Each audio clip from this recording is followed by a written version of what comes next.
कमें friends हमारे YouTube channel शिक्षा अड्डा 91 में फ्रेंड्स बहुत ही महत्वपूर्ण क्वेश्चन है जो कि आने वाली सभी परीक्षाओं के लिए वेरी वेरी इंपॉर्टेंट हैं। फ्रेंड्स ये जीके से रिलेटेड क्वेश्चन है, जितने भी क्वेश्चन हैं सभी कॉन्स्टिट्यूशन से संबंधित हैं। तो फ्रेंड्स बिल्कुल वीडियो को स्किप ना करें और पूरा वीडियो लास्ट तक देखें क्योंकि बहुत ही ज़्यादा इंपॉर्टेंट होने वाले हैं ये क्वेश्चन। तो शुरू करते हैं। हमारा फर्स्ट क्वेश्चन आपकी स्क्रीन पर है। राइट आंसर गेस करें, क्या होगा इसका राइट आंसर बताएं। भारत में संघ लोक सेवा आयोग का गठन भारत के संविधान में किस अनुच्छेद के अंतर्गत किया गया है? बताएं यहाँ पे क्या होगा इसका right answer. Under which article of the constitution of India was the union public service commission formed? बताएं यहाँ पे क्या होगा इसका राइट आंसर, गेस करें। ऑप्शन आपके स्क्रीन पर है, जल्दी से आंसर दें, गेस करें क्या होगा इसका राइट आंसर। तो देखिए ऑप्शन डी यहाँ पे आप राइट होगा, ऑप्शन डी राइट होगा। आर्टिकल 315, ठीक है, आर्टिकल 315 इसके अंतर्गत संघ लोक सेवा आयोग का गठन किया गया था। अनुच्छेद 315 के अंतर्गत। अब यहाँ पे हम देखते हैं एक्सप्लेन। भारत में संघ लोक सेवा आयोग का जो गठन है वो भारतीय संविधान के अनुच्छेद 315 के अंतर्गत किया गया है। भारत में संघ लोक सेवा आयोग का जो गठन है वो भारतीय संविधान के अनुच्छेद 315 के अंतर्गत किया गया है और अनुच्छेद 315 फर्स्ट के अनुसार, अनुच्छेद 315 फर्स्ट के अनुसार एक के अनुसार संघ और राज्य के लिए एक लोक सेवा आयोग होगा। ठीक है, ये बात किस में कही गई? अनुच्छेद 315 एक में कही गई कि संघ और राज्य के लिए एक लोक सेवा आयोग होगा। अब यहाँ पे बात करते हैं अच्छा तथा 315 दो के अनुसार, तथा 315 दो के अनुसार दो या दो से अधिक राज्य के लिए, दो या फिर दो से अधिक राज्य के लिए एक ही लोक सेवा आयोग हो सकता है। ठीक है, दो या फिर दो से अधिक राज्यों के लिए एक ही लोक सेवा आयोग हो सकता है, लेकिन इसके लिए दोनों राज्यों के प्रत्येक सदन द्वारा पारित किया जाना क्या है? आवश्यक है। लोक सेवा आयोग एक संवैधानिक निकाय है। क्वेश्चन पूछा जा सकता है कि लोक सेवा जो आयोग है ये एक कैसा निकाय है? तो आपको बताना है कि ये एक संवैधानिक निकाय है जो संबंधित सरकार के लोक सेवा के पदाधिकारियों के नियुक्त के लिए परीक्षा का संचालन करती है। चलिए हम नेक्स्ट क्वेश्चन देखते हैं। क्वेश्चन नंबर 2 है आपकी स्क्रीन पर। बताएं यहाँ पे क्या होगा इसका राइट आंसर, गेस करें। बहुत ही अच्छा क्वेश्चन है, क्वेश्चन को पढ़ें उसके बाद आंसर दें। विश्व में बोली जाने वाली विभिन्न भाषाओं में हिंदी भाषा को बोलने वालों का स्थान कौन सा है? बताएं यहाँ पे क्या होगा इसका right answer. What place do the speakers of Hindi language hold among the various languages spoken in the world? Guess करें यहाँ पे क्या होगा इसका राइट आंसर, बताएं। ऑप्शन आपके स्क्रीन पर हैं। विश्व में बोली जाने वाली विभिन्न भाषाओं में हिंदी भाषा को बोलने वाले लोगों का स्थान कौन सा है? तो देखिए चौथा स्थान है, ऑप्शन बी यहाँ पे आपका राइट है। ठीक है, चौथा स्थान है हिंदी भाषा बोलने वालों का। चलिए यहाँ पे हम एक्सप्लेन देखते हैं कि विश्व में सर्वाधिक बोली जाने वाली जो भाषा है वो चीनी मंदारिन है। ठीक है, जैसे कि आपने कल लाइव क्लास हुई थी जीके की और आपने उसमें देखा था और पढ़ा भी था कि विश्व में सर्वाधिक बोली जाने वाली जो भाषा है, सर ने बताया था आपको। ठीक है, जो सर लाइव क्लास लेते हैं उन्होंने आपको बताया था कि जो सबसे ज़्यादा बोली जाने वाली जो भाषा है वो चीनी अर्थात मंदारिन है। ठीक है, जिसको विश्व के 14% लोगों द्वारा बोला जाता है। ठीक है, ये जो चीनी मंदारिन भाषा है विश्व के 14% लोगों के द्वारा बोली जाती है। आपकी जो लाइव क्लास हुई थी 3x मेडिकल क्लासेस में, ठीक है, उसी में क्वेश्चन पढ़ाया गया था। ठीक है, तो कितने परसेंट लोगों के द्वारा बोली जाती है? 14% लोगों के द्वारा बोली जाती है। 14% लोग इसको बोलते हैं चीनी मंदारिन भाषा को। इसके बाद स्पेनिश को, ठीक है, इसके बाद जो भाषा आती है वो स्पेनिश आती है। 5.85% लोग बोलते हैं इसे। ठीक है, 5.85 लोग बोलते हैं इसे।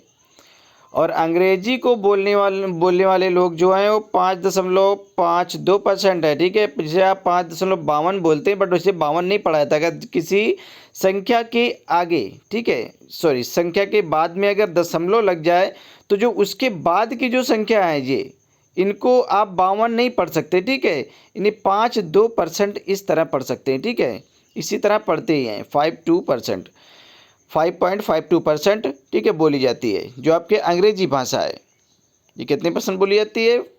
5.52%। और आपकी स्पेनिश 5.85%। जबकि भारतीय भाषा हिंदी का विश्व में चौथा स्थान है। जो भारतीय भाषा है हिंदी, इसका विश्व में चौथा स्थान है, जो संपूर्ण विश्व में 4.46% बोली जाती है, ठीक है, लोगों के द्वारा बोली जाती है। कितने? 4.46% लोगों के द्वारा बोली जाने वाली भाषा कौन सी है? ये हिंदी है। हिंदी का चौथा स्थान है विश्व में। चलिए नेक्स्ट क्वेश्चन देखते हैं। यहाँ पे 3 नंबर क्वेश्चन आपकी स्क्रीन पर है। बताएं यहाँ पे क्या होगा इसका राइट आंसर। बहुत ही सिंपल क्वेश्चन है, आपको आंसर देना है। कमेंट बॉक्स में आंसर दें।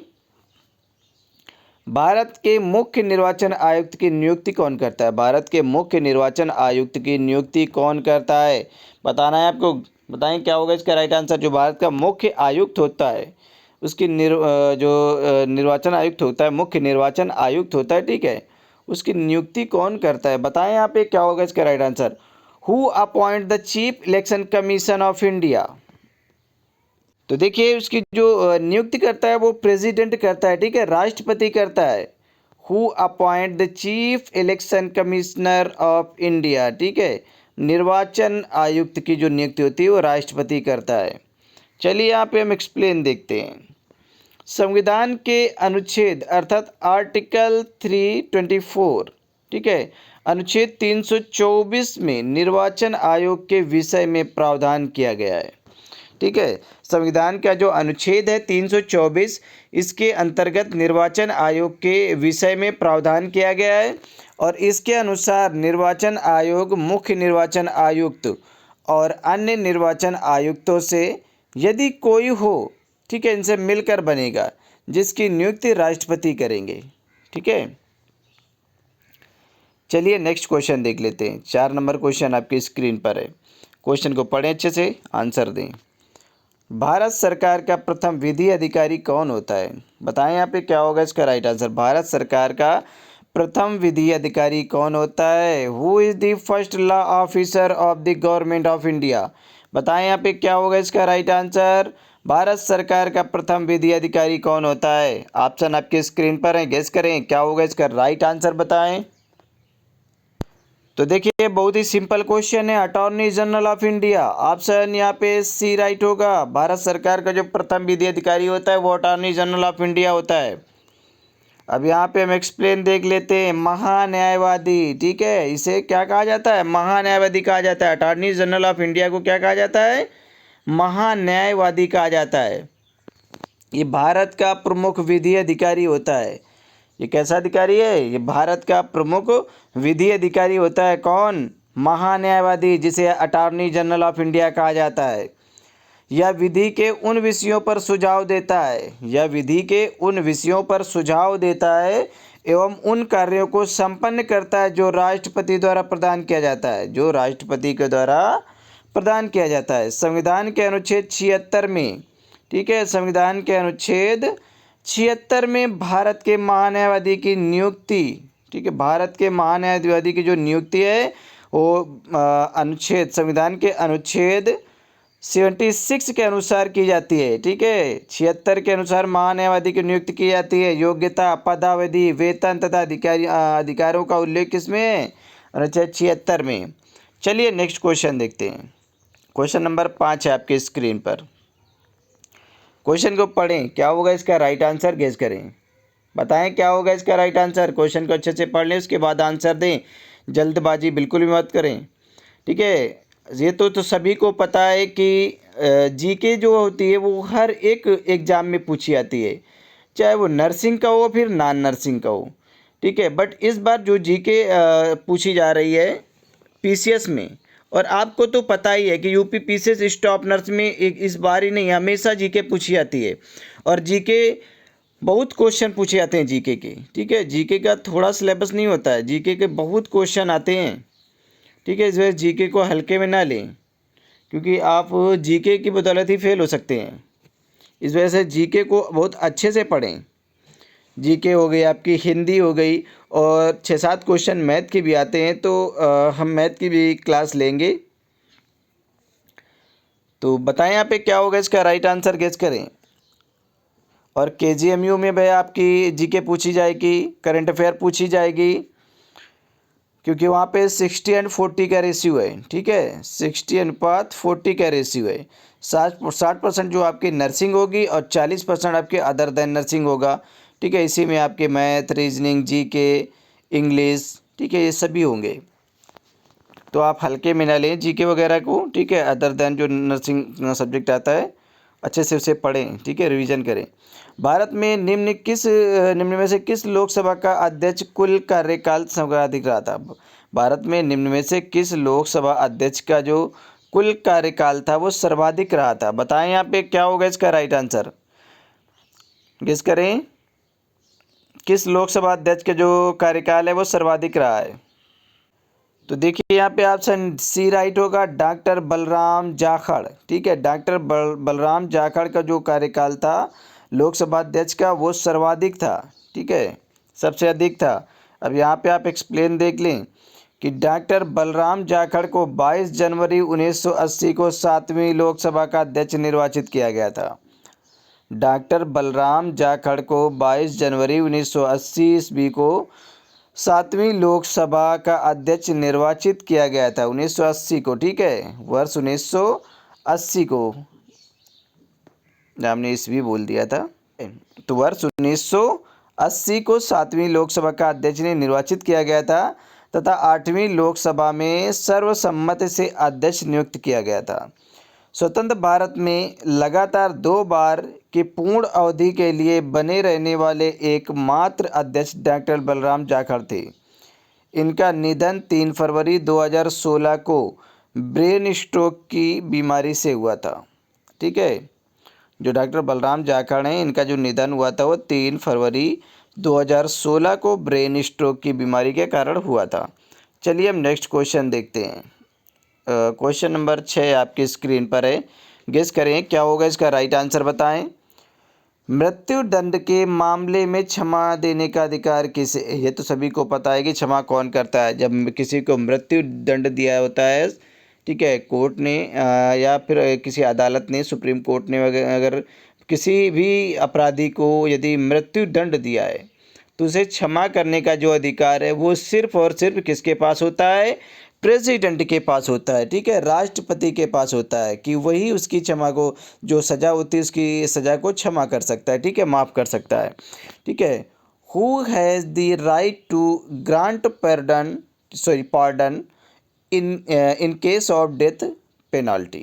Who has the right to grant pardon in case of death penalty?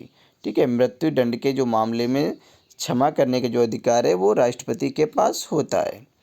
अब यहाँ पे हम एक्सप्लेन देख लेते हैं। अनुच्छेद 72, ठीक है, आर्टिकल 72 में राष्ट्रपति की जो क्षमादान की शक्ति को स्पष्ट किया गया है। ठीक है, अनुच्छेद 72 के अनुसार राष्ट्रपति किसी भी व्यक्ति को जिसको मृत्यु दंड मिला हो उसे क्षमा कर सकता है। अनुच्छेद 72 के अनुसार राष्ट्रपति किसी दोष सिद्धि, ठीक है, दोष सिद्धि ठहराए गए व्यक्ति के दंड को क्षमा कर सकता है, कम कर सकता है या स्थगित कर सकता है। राष्ट्रपति मृत्यु दंड को पूरी तरह से क्षमा कर सकता है, अर्थात मृत्यु दंड के मामले में क्षमा देने का अधिकार राष्ट्रपति को है। ठीक है, अच्छे से आप पढ़ लें और इसे बार बार आप रिवाइज कर लें, क्योंकि कोई नया क्वेश्चन नहीं बनता संविधान में। ठीक है, क्योंकि अगर नया क्वेश्चन बनेगा तो वो आप करंट पर नज़र रखें। ठीक है, वैसे करंट जो कॉन्स्टिट्यूशन से जो क्वेश्चन आते हैं वो नए क्वेश्चन बहुत ही कम पूछे जाते हैं। ठीक है, और वैसे पीसीएस है, 1-2 क्वेश्चन पूछ भी लिए जाते हैं, लेकिन आप हमेशा करंट पर फोकस करें। ठीक है, करंट थोड़ी बहुत देख लिया करें। वैसे तो हम करंट के क्वेश्चन कवर कराएंगे, परेशान मत हो, अभी टाइम बहुत है। सब कुछ हम आपको करंट के हो या जीके हो या फिर आपकी इंग्लिश हो, हिंदी हो, जितनी भी अदर देन नर्सिंग है वो भी कंप्लीट कराएंगे, और नर्सिंग सब्जेक्ट तो हम साथ ही साथ लेकर ही चल रहे हैं। तो चलिए हम नेक्स्ट क्वेश्चन की ओर बढ़ते हैं। क्वेश्चन नंबर 7 है आपकी स्क्रीन पर। गेस करें यहाँ पे क्या होगा, इसका राइट आंसर बताएं। बस्तर एक आदिवासी जिला है किस राज्य में? जो बस्तर है वो एक आदिवासी जिला है। बहुत ही सिंपल क्वेश्चन है, बताएं यहाँ पे क्या होगा इसका right answer. Bastar a tribal district in which state? बताएं यहाँ पे क्या होगा। Bastar is a tribal district is in which state? किस राज्य में है? तो यहाँ देखिए जो बस्तर है वो छत्तीसगढ़ में है। ठीक है, बस्तर एक आदिवासी जिला है जो छत्तीसगढ़ राज्य में है। चलिए हम यहाँ पे एक्सप्लेन देखते हैं। राज्य पुनर्गठन अधिनियम के तहत मध्य प्रदेश के पुनर्गठन से 1 नवंबर 2000 को छत्तीसगढ़ नया राज्य बना। राज्य पुनर्गठन अधिनियम के तहत मध्य प्रदेश के पुनर्गठन से 1 नवंबर 2000 को छत्तीसगढ़ एक नया राज्य बना। वर्तमान में इसमें कुल 27 जिले हैं। ठीक है, कितने जिले हैं छत्तीसगढ़ में? वर्तमान में इसमें कुल 27 जिले हैं। बस्तर छत्तीसगढ़ का आदिवासी जिला है। ठीक है, जो बस्तर है वो छत्तीसगढ़ का कैसा जिला है? ये आदिवासी जिला है। चलिए नेक्स्ट क्वेश्चन देखते हैं। 8 नंबर क्वेश्चन आपकी स्क्रीन पर है। गेस करें यहाँ पे क्या होगा इसका राइट आंसर। भारत विश्व का विशालतम लोकतांत्रिक प्रजातंत्र है। भारत जो है विश्व का विशालतम लोकतांत्रिक प्रजातंत्र है। इसकी प्रथम लोकसभा कब आयोजित की गई थी? तो देखिए, India is the world's largest democratic democracy. When was its first Lok Sabha held? बताएं क्या होगा इसका राइट आंसर, गेस करें। ऑप्शन आपकी स्क्रीन पर है। देखिए क्वेश्चन को अच्छे से पढ़ लें, उसके बाद ही आंसर दें। जल्दबाजी में बिल्कुल भी मत पढ़ें, ठीक है, क्योंकि आप लोग जल्दबाजी करेंगे तो क्वेश्चन आप गलत करके आएंगे। इसी वजह से हम कहते हैं क्वेश्चन को पहले पढ़ लें। अगर देखिए हिंदी में आपको ना समझ में आए, आप इंग्लिश में पढ़ें, क्योंकि वहाँ पे जो क्वेश्चन पेपर होगा वो बाईलिंगुअल होगा। ठीक है, तो पहले अगर आपको इंग्लिश में समझ में आ रहा है तो इंग्लिश में करें, हिंदी में समझ में आ रहा है तो हिंदी में करें। ठीक है, इस वजह से हम दोनों लैंग्वेज में क्वेश्चन रख देते हैं। तो ठीक है, ऑप्शन सी यहाँ पे आपका राइट होगा, 13 मई 1952। ठीक है, 13 मई 1952 जो प्रथम लोकसभा आयोजित की गई थी वो 13 मई 1952 को आयोजित की गई थी। अब यहाँ पे हम एक्सप्लेन देख लेते हैं कि भारत विश्व का विशालतम लोकतांत्रिक प्रजातंत्र है। इसके प्रथम लोकसभा अध्यक्ष गणेश वासुदेव मौलंकर हैं। ठीक है, जिन्हें जीवी मौलंकर कहा जाता है। ठीक है, 13 मई 1952 को प्रथम लोकसभा जो हुई थी, ठीक है, गठित हुई थी। इससे 27 फरवरी 1956 एवं एम अनंत अयंगर 8 मार्च 1956 से 10 मई 1957 तक थे। वर्तमान में भारत की 16वीं लोकसभा चल रही है। जो वर्तमान में चल रही है वो भारत की कौन सी लोकसभा चल रही है? ये 16वीं लोकसभा चल रही है। देखिए क्वेश्चन पूछा जा सकता है कि जो वर्तमान में भारत की कौन सी मतलब लोकसभा चल रही है। ठीक है, वहाँ पे क्रम दे दिए जाएंगे आपके। ठीक है, 15वीं, 16वीं, 17वीं और 18वीं। ठीक है, और 12वीं भी दे सकते हैं। तो आपको क्या करना है कि जो वर्तमान में जो भारत की जो लोकसभा है वो 16वीं लोकसभा चल रही है, जिसके अध्यक्ष सुमित्रा महाजन हैं। ठीक है, चलिए नेक्स्ट क्वेश्चन देखते हैं। क्वेश्चन नंबर 9 है आपकी स्क्रीन पर। क्वेश्चन को पढ़ें, उसके बाद आंसर दें। क्या होगा इसका राइट आंसर? बहुत ही अच्छा क्वेश्चन है। देखिए, शून्यकाल का अर्थ क्या होता है? What is the meaning of zero hour? ठीक है, बताएं यहाँ पे क्या होगा इसका राइट आंसर। संविधान में इसका बहुत बड़ा महत्व है। बताएं यहाँ पे क्या होगा इसका राइट आंसर। शून्यकाल का अर्थ क्या होता है? गेस करें क्या होगा इसका right answer. What is the meaning of zero hour? तो देखिए यहाँ पे ऑप्शन बी आपका राइट होगा। ऑप्शन बी यहाँ पे आपका राइट होगा। जब कोई अति महत्वपूर्ण विषय चर्चा के लिए उठाया जाए, ठीक है, इसे शून्यकाल कहा जाता है।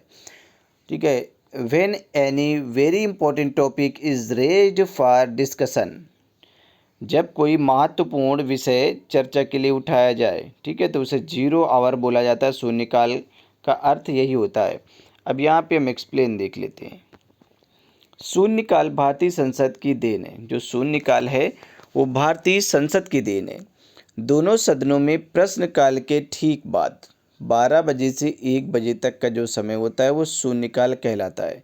ठीक है, इतना तो समझ में आ गया होगा आपको कि शून्यकाल किसे कहा जाता है। शून्यकाल भारतीय संसद की देन है। दोनों सदनों में प्रश्नकाल के ठीक बाद ठीक है, जब प्रश्न हो जाता है उसके ठीक बाद का जो समय होता है 12 बजे से 1 बजे तक का जो समय होता है उसे शून्यकाल कहा जाता है। इस काल का दोनों सदनों की प्रक्रिया संचालन नियम में उल्लेख नहीं है। इस काल में चलने वाली कार्रवाई को भारतीय प्रेस या फिर अखबारों ने शून्यकाल की संज्ञा दी है।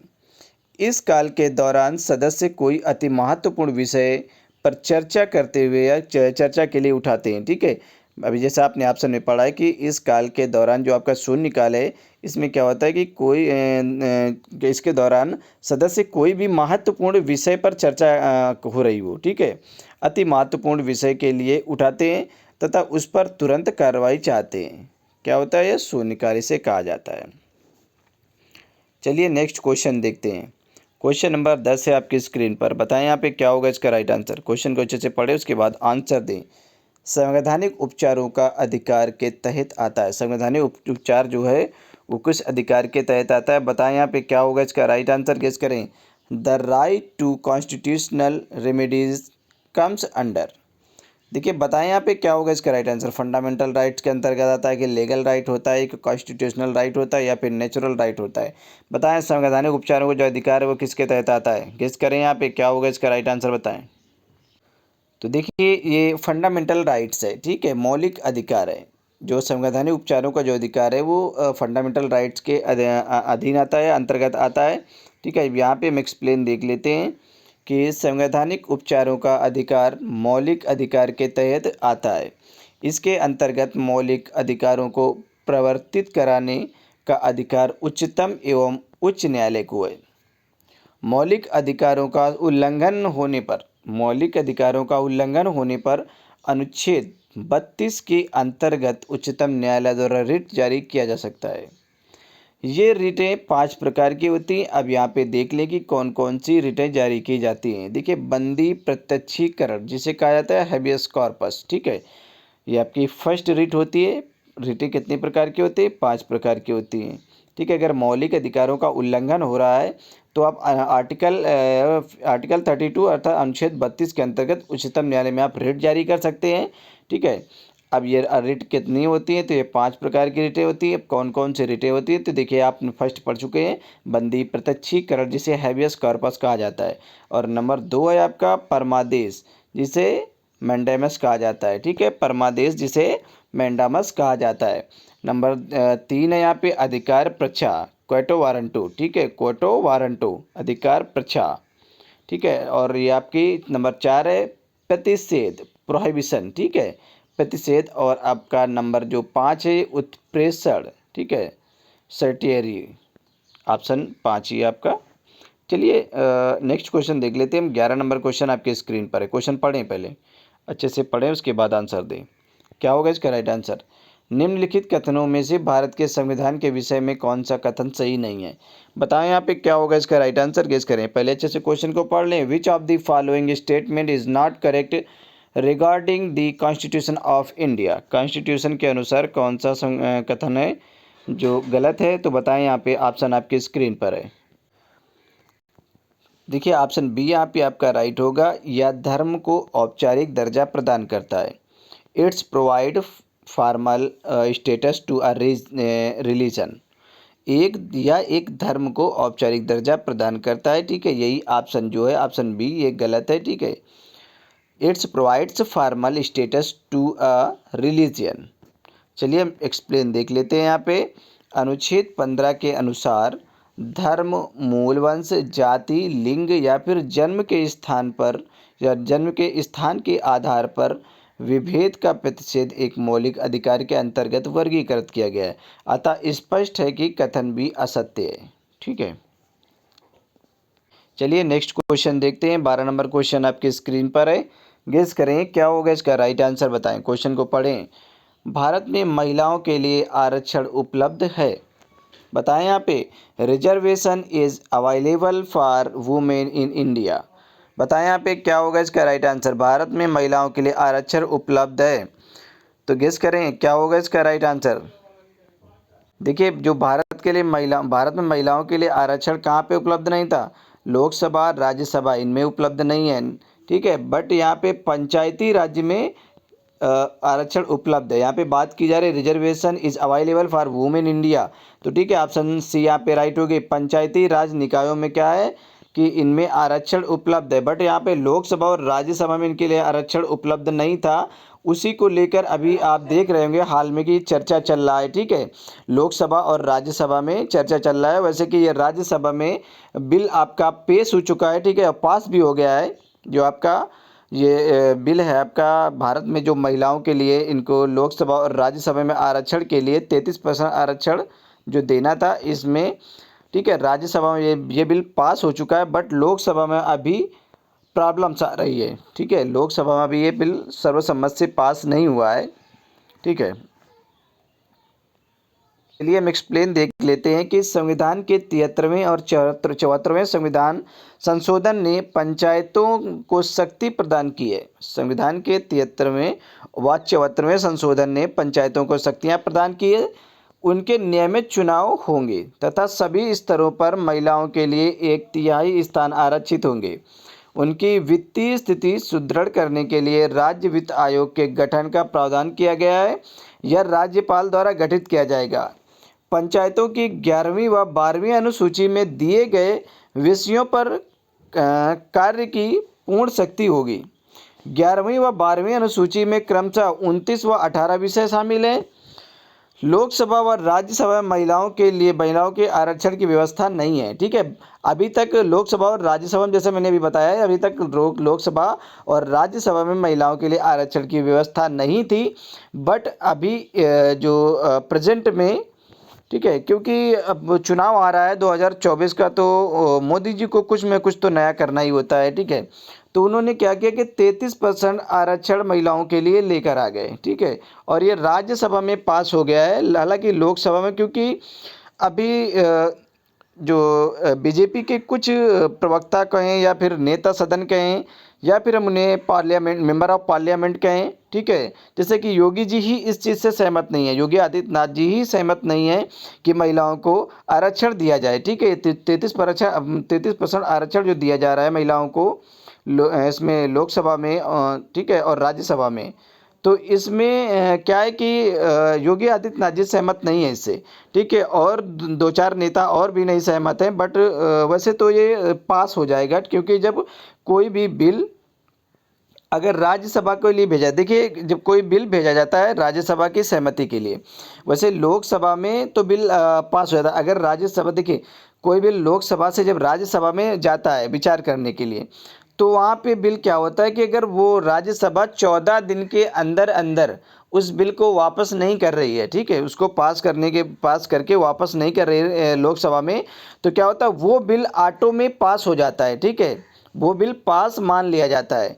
राज्यसभा पास करे या ना करे, ठीक है, लेकिन वो लोकसभा में क्या होता है वो बिल पास हो जाता है। तो आप ये मान के चलिए कि महिलाओं को 33% आरक्षण मिल चुका है, ठीक है। अब लोकसभा और राज्यसभा में भी महिलाएं नेता सदन बनकर जा सकती हैं, ठीक है।